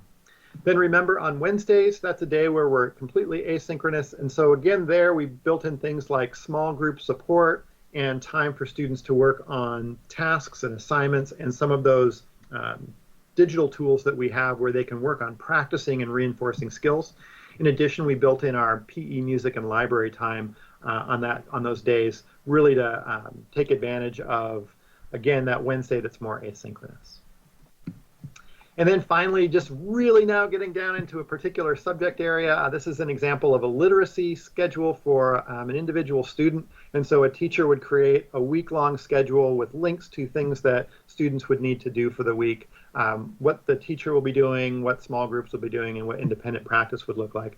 And again, just look at this. This is, as a teacher, I'm having to put this weekly schedule together, which I would do anyway, but now I'm embedding links. I'm thinking about how I'm engaging with my students. I'm thinking about how much time it's going to take. I'm monitoring the data from the how well students are participating. I'm calling students who aren't participating. So there's just a significant amount of work just to get down to a single subject area. And then remember, at the elementary level, our teachers are teaching literacy, math, social studies, science. They're thinking about what's synchronous, what's asynchronous. So pretty significant amount of planning and effort. And then finally, I just wanted to touch on, as Rick Burden mentioned, we also have built in social emotional learning to our instructional approach. And so there's weekly social emotional skill building activities, curriculum, welcoming and inclusive activities that are built into the day. And so Johnny Fu and his team have put together a tremendous amount of resources and supports for teachers that they can take advantage of and build those into their day. In addition, they've built in examples of how do you teach things like routines and procedures. And you may have heard, as you've read the newspaper, kids are doing things online that they probably shouldn't be doing, and they're getting into trouble for posting inappropriate things or doing things in different ways. We have to reteach how you work and behave online. And so there's time and effort that our teachers are putting into that. So for example, what's appropriate to do online? What's inappropriate? As Mark was mentioning, when might be a good time to have your camera on and when might be a time to have your camera off? What do you do if you're uncomfortable with that? How do you raise that as a concern? How do you put a closure to the end of the day that's meaningful for kids? So lots of work. And again, resources that are available for teachers. And then our teachers are doing a tremendous amount of work to create some of these as well. So that was our elementary program, and as you can see, lots of work and planning and effort on the part of our principals and our teachers and our central office folks. At the secondary level, a similar approach. We're thinking about what's synchronous, what's small group, what's asynchronous. We're also being very intentional at both levels, and particularly at the secondary level, with teachers providing additional supports for students who may need some extra time or have a question about a concept. And so there's time built into the day for teachers to be available to answer questions, to talk to students, to reach out to them if they're having problems. There's also technology tools built into many of our curriculum resources, and so those are available to students as well. So similar to the way we create this flow in the elementary level, we think about what's important to deliver synchronously, what should be asynchronous. And again, there's some things that really you don't need to be on a screen with a teacher to do as a student. And if you think about a school day, even when kids are in person, there's lots of time where they're working independently. It might be in class, it might even be outside of class when they're sitting at lunch or on a break and doing some homework. We're also thinking about how teachers are supporting the work through, as I mentioned, the connection hours and providing additional supports to kids. And then really, again, what are teachers assigning and how are students completing it and how are they turning it in? And for the most part, that's going well. There's been some glitches where things have been lost or not submitted. We're working with teachers, and this is the perennial challenge of a student who spends a lot of time, submits it, and it gets lost, and then sometimes is asked to do it over. And that is just spinning wheels, and it's not fair to students. And so we're trying to work through how do you help a student to recover it or acknowledge that the work has been done and give them another way to demonstrate proficiency. And so as you can imagine, that's an interesting dynamic with teachers and students that we're working through. So we're learning about all these things as we go. Much like at elementary, we have a schedule. At secondary, it's really built around kind of our, I think we've shared this before, our period schedule where we divided the periods roughly in half. We do have probably at the secondary level more consistency just in terms of the time blocks than we do at elementary, partly because while we're remote, we created a common start time for our secondary schools. And so again, most of those schools are on similar schedules. There's some slight variation between them. And then again, as you drill down to an individual class, teachers are creating menus and agendas and things for students. And so this is an example of a chemistry class where a teacher has created tasks where kids can find it, how they turn it in, and due dates. And so again, there's some consistency in this, and there's some variation as well for individual teachers as they think about how to manage that. And so one of the things that we are seeing more than ever is there's a necessity for teachers to really work together, just because there's so much work to do. And so ideally, all the chemistry teachers, even chemistry teachers in different schools, are coming together and saying, you know, how are you collecting your assignments? Can we have a common approach? We'll acknowledge that there is still variation. And so that was one of the things we saw in the spring. Parents are going, gosh, one teacher collects things this way and another teacher collects things this way. And so that's part of the learning I was sharing, is how do we continue to create some consistency so one student doesn't have 7 different ways of submitting and collecting assignments. To wrap it up tonight, I just wanted to give a high-level overview of some of our programs and the way we're thinking about instruction and remote learning in these. So for example, in our English Learner program, and I think we've shared some of these things before, we began our instruction, or we're beginning instruction today. We began instruction today. That's happening primarily at the elementary level in small groups with an EL teacher. Those groups are about 20 to 30 minutes in length, delivered 4 days a week for emerging students. And then for our students who are more proficient, it's typically 1 day a week with lots of monitoring. And so our EL teachers are working very closely with general education teachers to make sure that kids are making progress. And if a student is struggling more, they might get more time. And if they're doing really well, they'll be in their gen ed setting more frequently. There's also regular family connection meetings that are part of our EL program. And then at the secondary level, we began instruction on the first day of school, and students are served, particularly students in our who are less proficient in our classes, our standalone classes for EL. In special education, Dr. Hitch shared much of this in a presentation a few weeks ago with you, but at the elementary level, again, we're looking at one-on-one or small group instruction, co-taught classes, intervention blocks, and then, as we shared in a recent board brief, in-person instruction. If we bring in preschool through our Transition Academy, I believe it's over 400 students that are receiving some form of in-person instruction each day. And then at the secondary level, again, one-on-one and small group support. We're continuing to support our co-taught classes.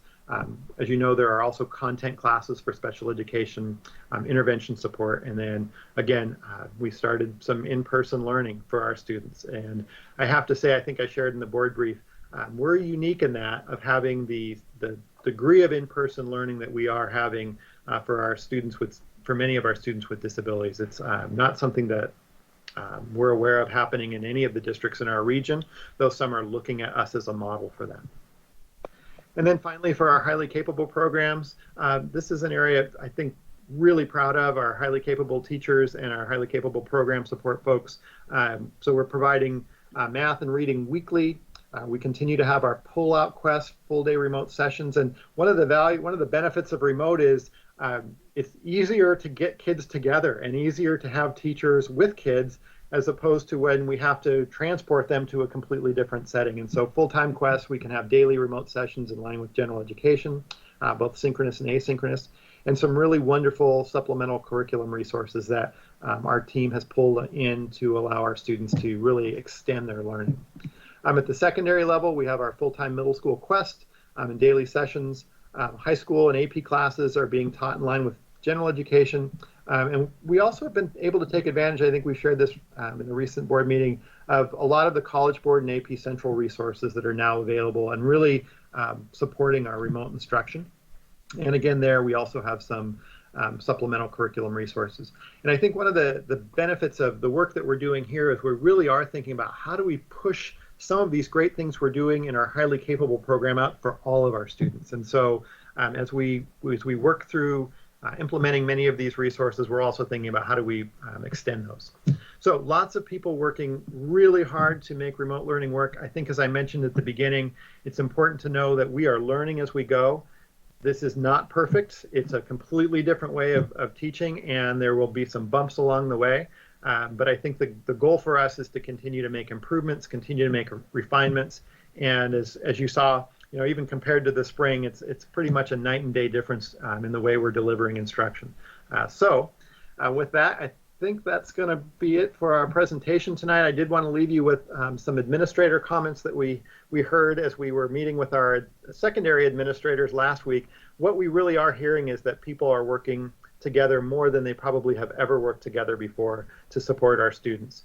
Teachers are banding together to problem solve, to collaboratively lesson plan, And as I mentioned, we know there have been some bumps and some challenges along the way, and at the same time, people are doing some truly amazing work. And I want to wrap up tonight by acknowledging and thanking our teachers and our classified staff. They're just doing more work than we ever could have imagined, and they're doing it in better ways than we ever could have imagined. And we really are in their debt. So with that, I'll wrap up and see if there are any questions I can answer.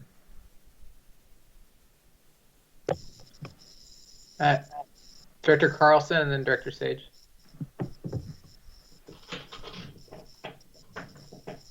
Mike, I wanted to say thank you. This is extraordinary to finally, I mean, over the summer I've been watching the preparation and all this, but rubber's hitting the road. And I just want to say to you and your team and all the teachers who are doing this is nothing short of heroic. So thank you. Just a comment, not a question. Director Sage, then Director Stewart. Again, you can tell all of the work that you and your team and staff and teachers have all put into this. And it does show the creativity that I've seen on many of my own students' lessons, the way they are able to, the connections that they are trying to make, and in our case, successfully make, is pretty amazing. I also wanted to say that I love the collaboration with the teachers. There's not a lot of time during the school day when you're in person. So that collaboration time and that sharing of, tips and ideas and how-tos is pretty amazing. And parents too. Parents have been sharing ideas with each other and helping out other families to try and navigate some issues, even some of the tech issues. But as far as other things that parents maybe are coming up against, parents are really pitching in and helping each other as well. So appreciate the fact that you are all working on how to make this easier, more seamless, and make the schedules make sense.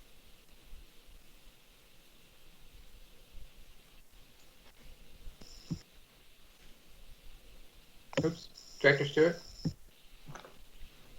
Thank you.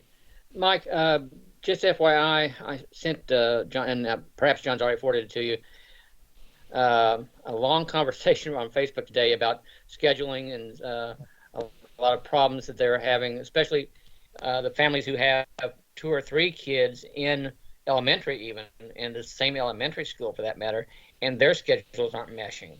So it's something that, it's not only from school to school, but sometimes within the same building, if you will.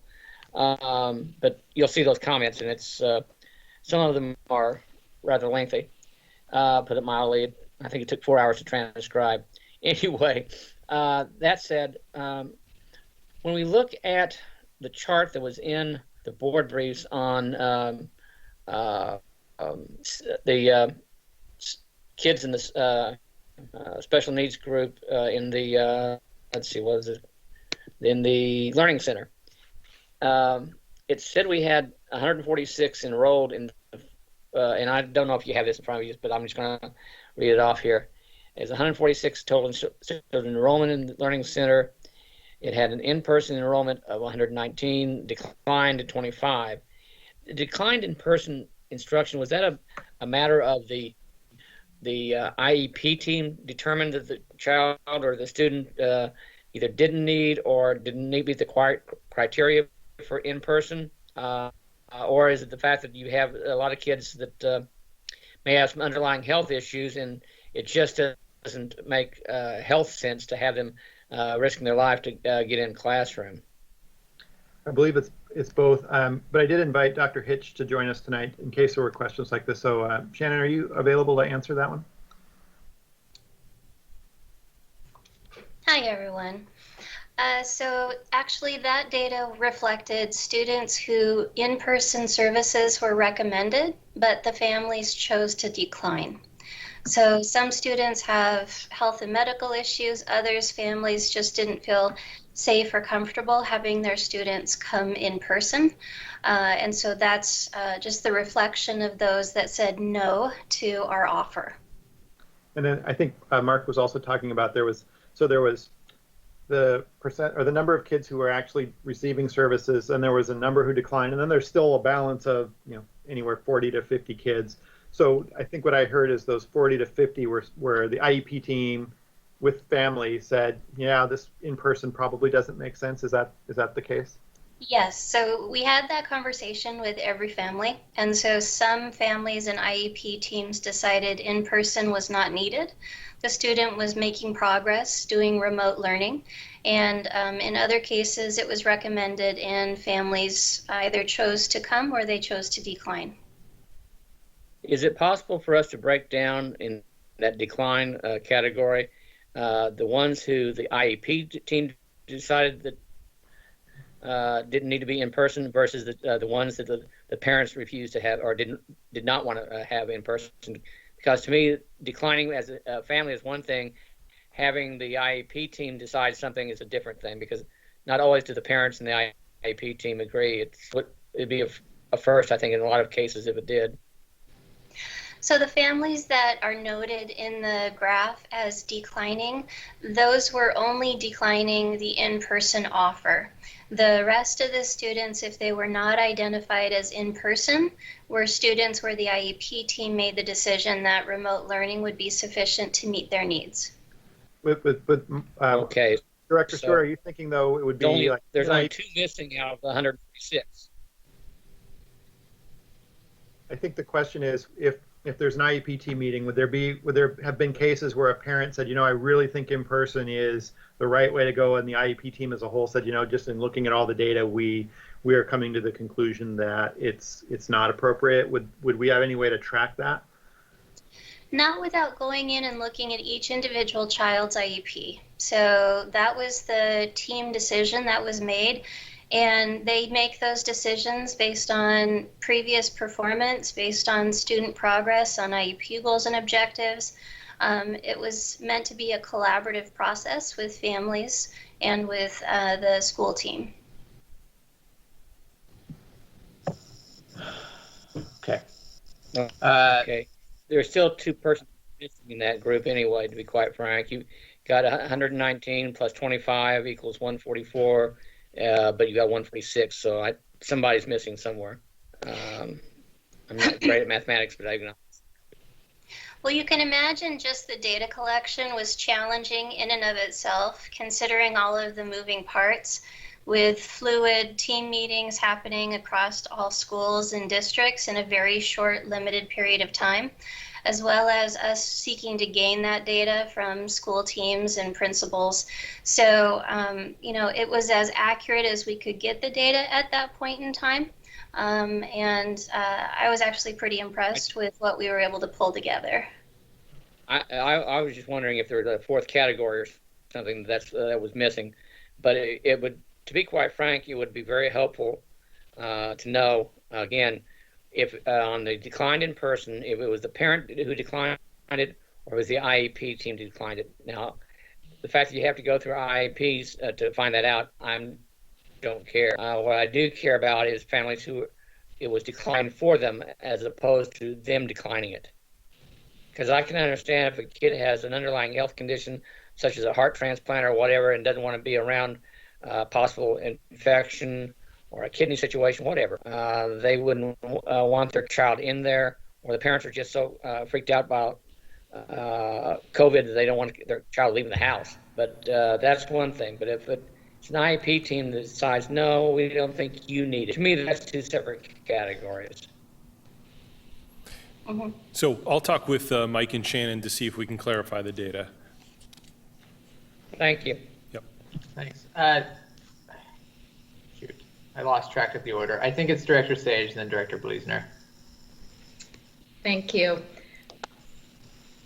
How would a parent in a situation that Director Stewart was describing who wanted in-person services, but it was not deemed that they were necessary at this time, how would they ask for a reconsideration, or how would a parent approach, the special education department with that request? They would speak with either their IEP team, their building principal, or their director, who would be overseeing their schools. Thank you.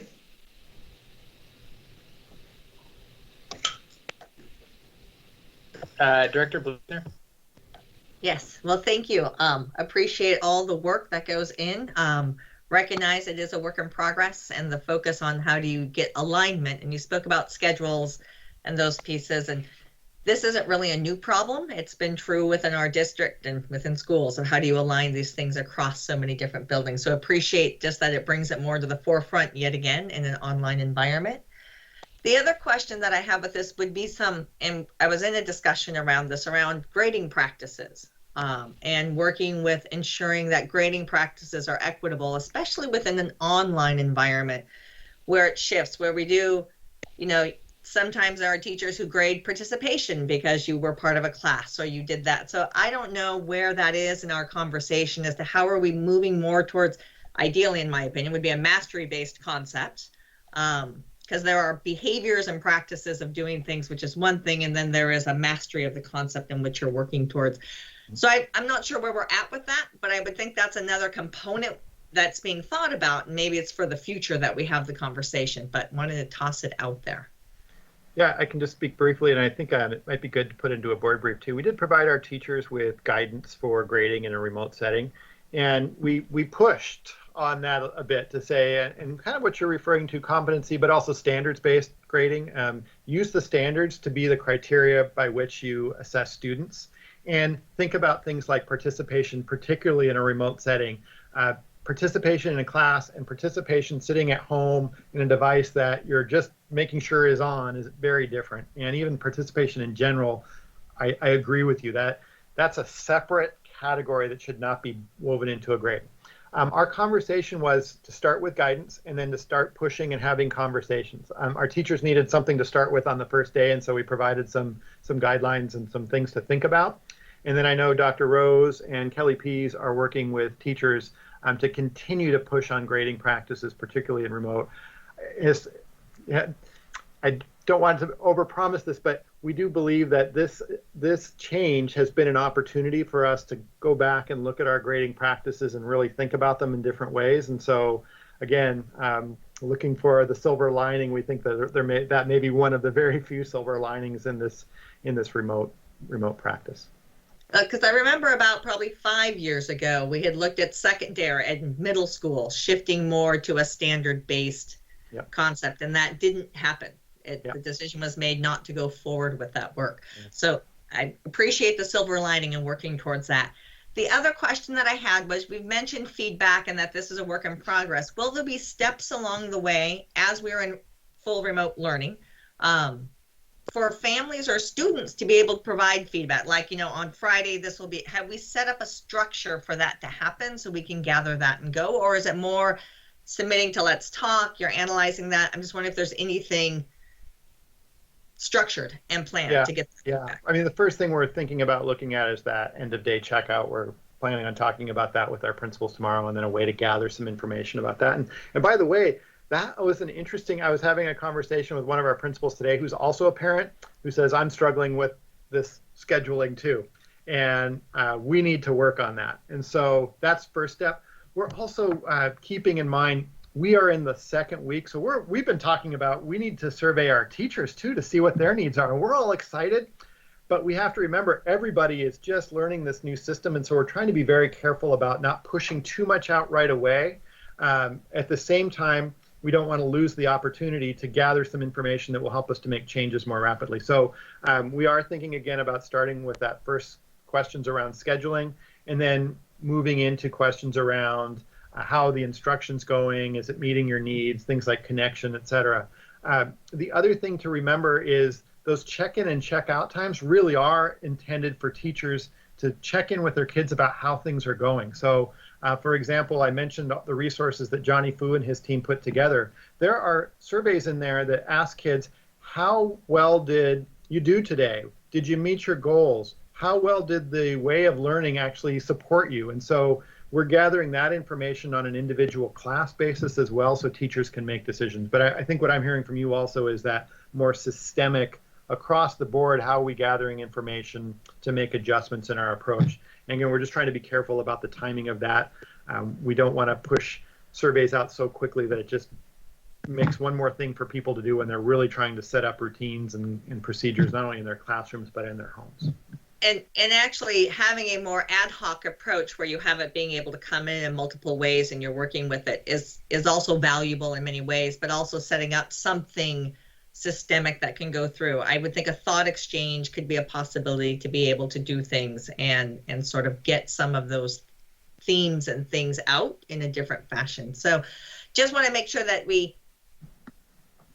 people know when that's happening, especially as there's a constant change as we go through, as we're online, as in person, and different things start to come back in different ways as our environment shifts. How do we make sure we're responsive to those changes coming? Yep, absolutely. And I think the last thing, though, actual learning in the classroom.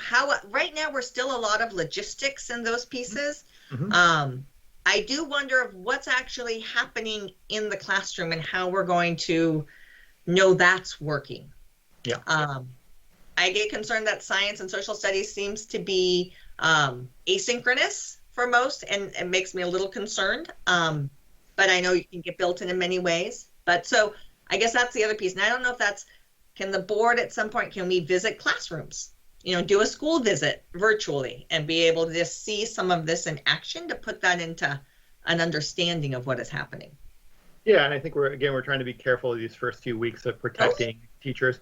But Teams has this amazing feature. It's called an administrative Teams page that allows principals to access any classroom anytime. So principals can be going in and out of classes. In fact, that was one of the things they shared as being really positive. So the technology is there, and again, when the time is right, yes, definitely having folks that can be in classrooms and watch and observe instruction. Our principals are already starting to do it and are asking the very same question.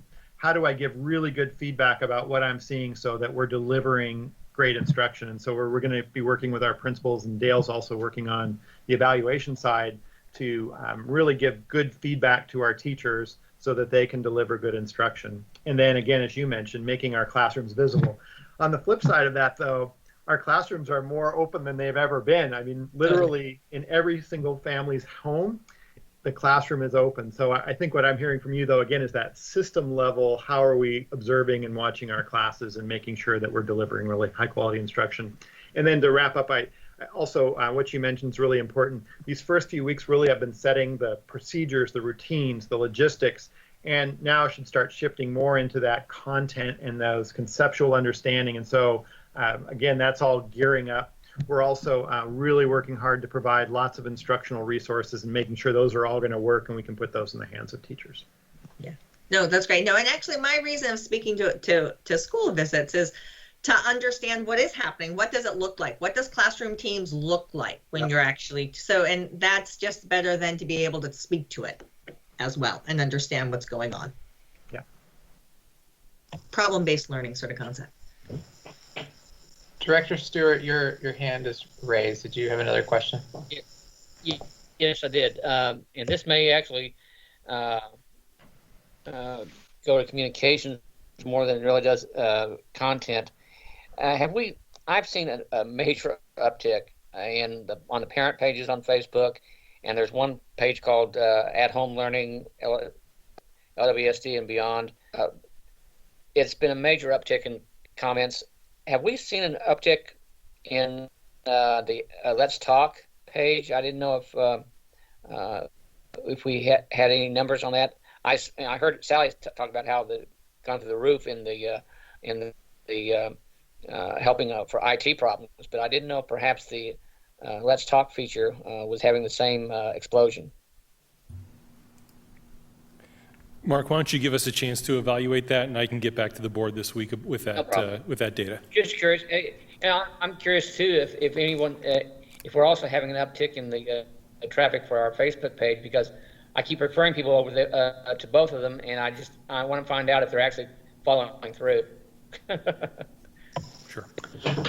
Okay. Any other board member questions? No. Okay.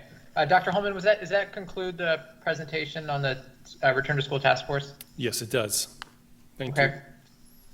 The next item on our agenda is the superintendent report, though. So Dr. Holman, if you have a superintendent report, you're back on again. Yeah, yes, I do. And really, this is an overview of a letter I sent out to the community last week in response to the change in our county's transmission rate and COVID data.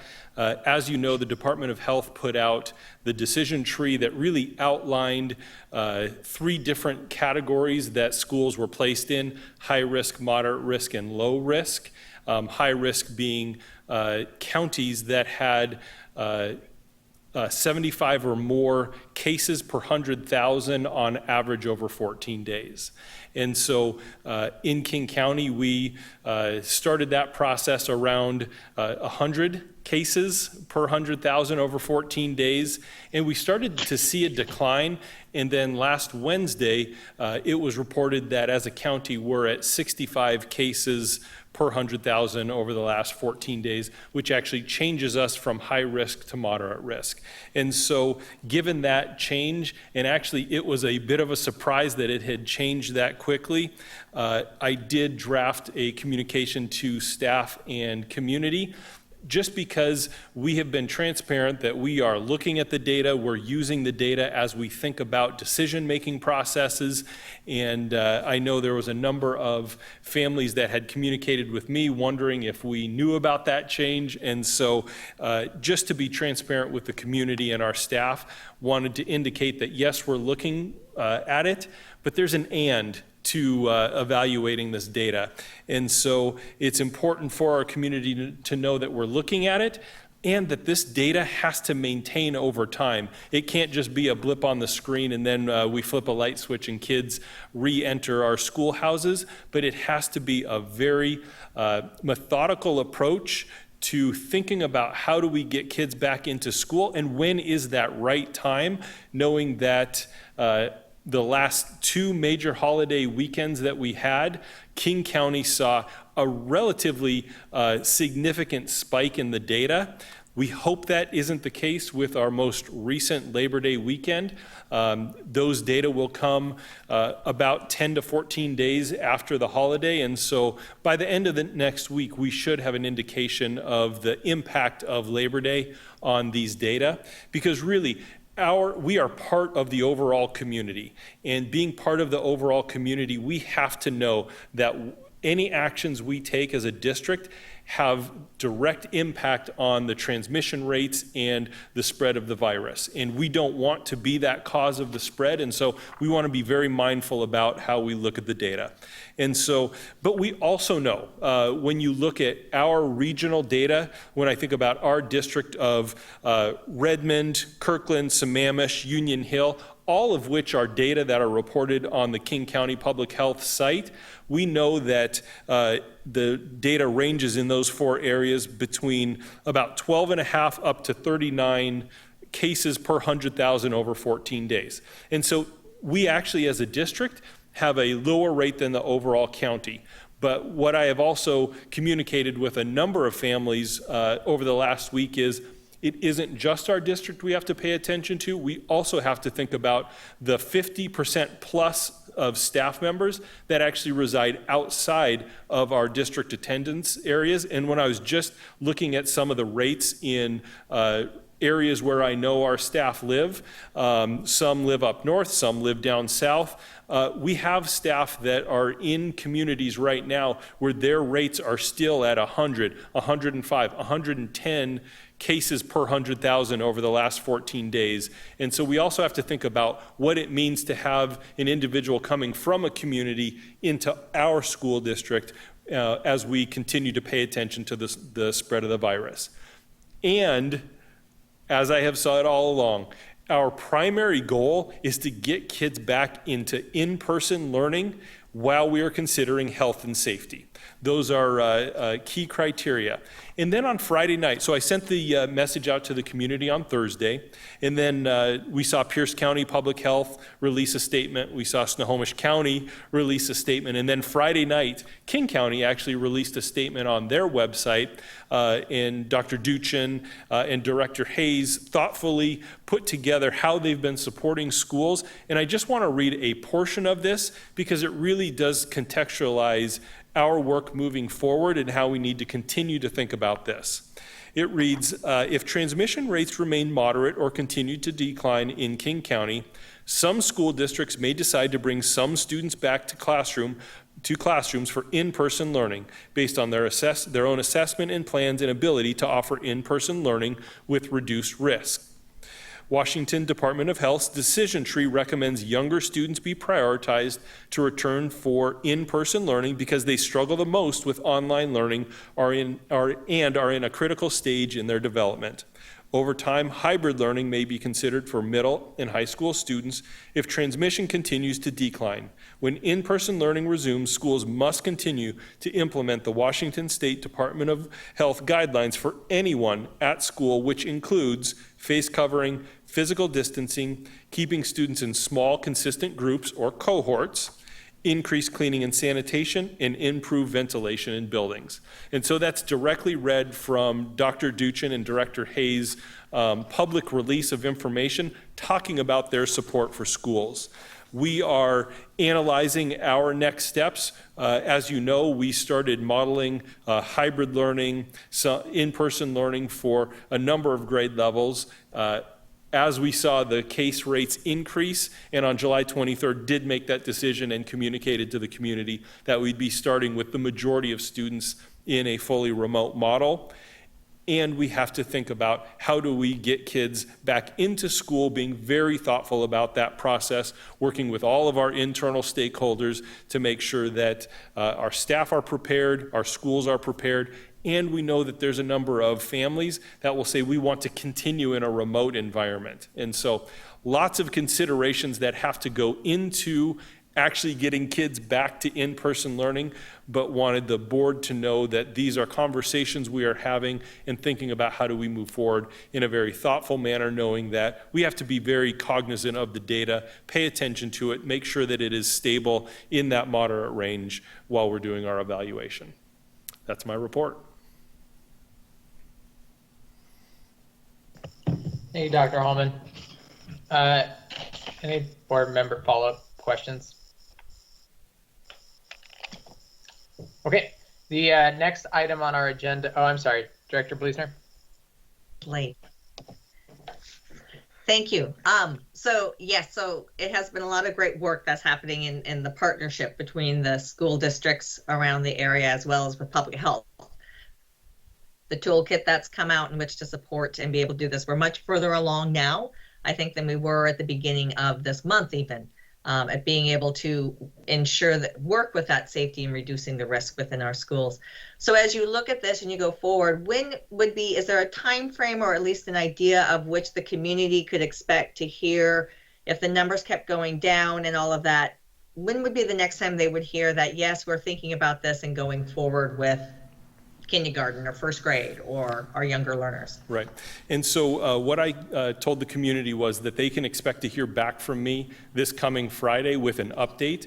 That's exactly what we're talking about right now. And so as we've tried to do over the summer is to be very communicative with our community so that those questions don't have to sit for too long, knowing that it seems like every day there's a variable that changes, but the community will hear from me again on Friday as we continue to work with our internal stakeholders around a number of items, and so it'll be a constant point of communication so that families are apprised of where we are. So have appreciated the work going forward in which to be able to get special education and some in-person that way, as well as with our preschool, and really being willing to look at how we do that within this environment, because it's not going away soon.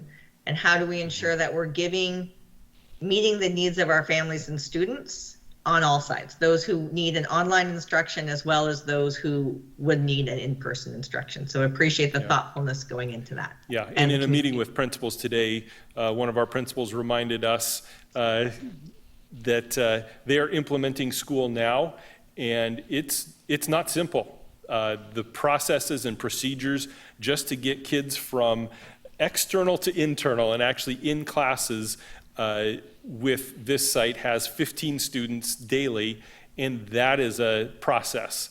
And so as you think about expanding that, those processes and procedures obviously will be refined with practice, but it still is a process to get kids in. And so learning from that with the implementation we have now with kids on campus will also help us in the future. Yeah, excellent, thanks. So I guess I'll just jump in here. I'd also like to thank you for participating in all of the meetings with public health and, you know, really explaining to them what it is like on the ground with the knowledge that in-person instruction is, you know, a best practice, and wishing to get back to that point. I've talked to several board directors, Siri and I both have, in this area and surrounding us, and we are the only ones, it seems, that have started the school year with some special education students in person, and of course now preschool. And it's something that other districts are looking to this district to model how they can do it in theirs. And I appreciate very much the extra work that you did to ensure that that happened at the start of our school year.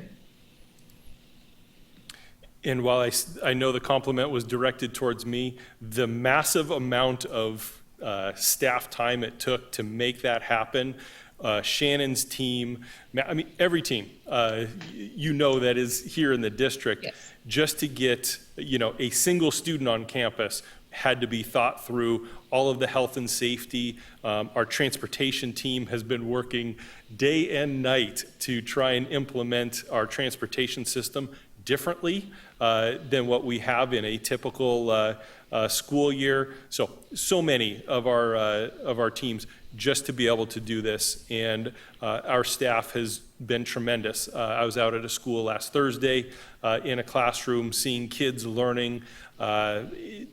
Those staff, that teacher, that principal, so excited to welcome kids into the schoolhouse, and they did it in such a nice job. So yes, thank you. And the team has just put in so much effort to make this happen. Absolutely. Thank you to everyone. Big round of applause.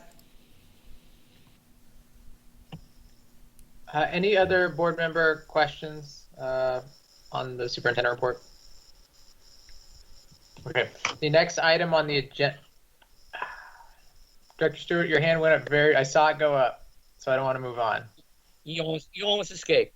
You almost escaped. No, I just wanted to let John and the others know that while I've been monitoring these various pages, granted, there's a lot of folks that are either asking questions or they're a little bit unrestful, shall we say. There have been a lot of compliments, and a lot of folks realize that, look, we know it's not quite working up to 100%. We know you're doing one hell of a try, and they really appreciate the fact you're trying your best. And that goes to the entire team. So I just wanted to let you all know that amongst all the folks that think they know how we should run the school district and how you should run your operations, there's a lot of folks that understand that it's a work in progress. Thank you, Mark. Okay, the next item on the agenda is board comments. Do any board members have any additional comments? I would just jump in and say that our study session is going to include legislative updates for the WASDA General Assembly, if anyone is interested. And for those listening at home, that immediately, well, soon after will follow the conclusion of this meeting. Any other board member comments?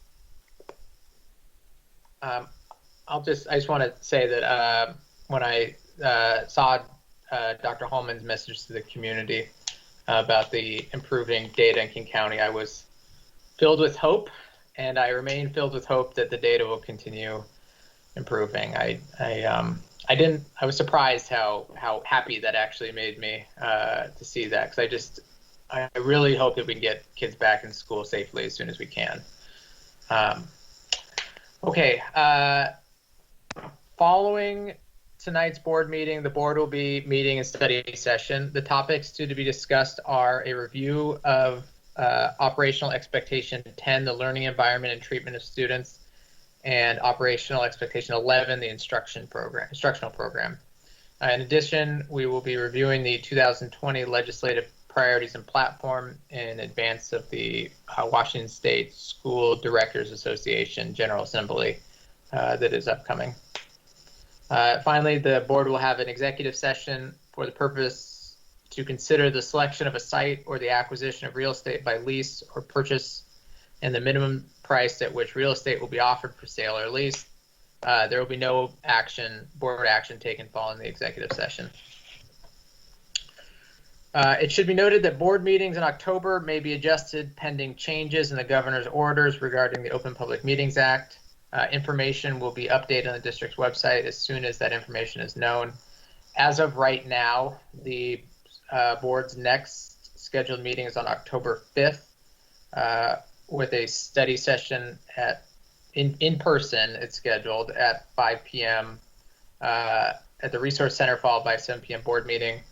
I think everyone's expectation is that the governor will extend the Open Public Meetings Act order, and if that's the case, we will continue with the schedule that we've been following, with the board meeting at 5 p.m. followed by study session. Okay, we've reached the end of the agenda tonight, so I will entertain a motion to adjourn. So moved. Second. It's been moved by Director Carlson and seconded by Director Bleasner that we adjourn. All those in favor, please signify by voting aye. Aye. Aye. All those opposed? All right, the meeting is now adjourned. See you soon. Before we turn off the camera, before everyone leaves, so we have the study session. Is everyone okay with a 7:02 right now? My clock is 7:15 for the study session. Okay, that's what we'll do. Okay, Sure. See you soon.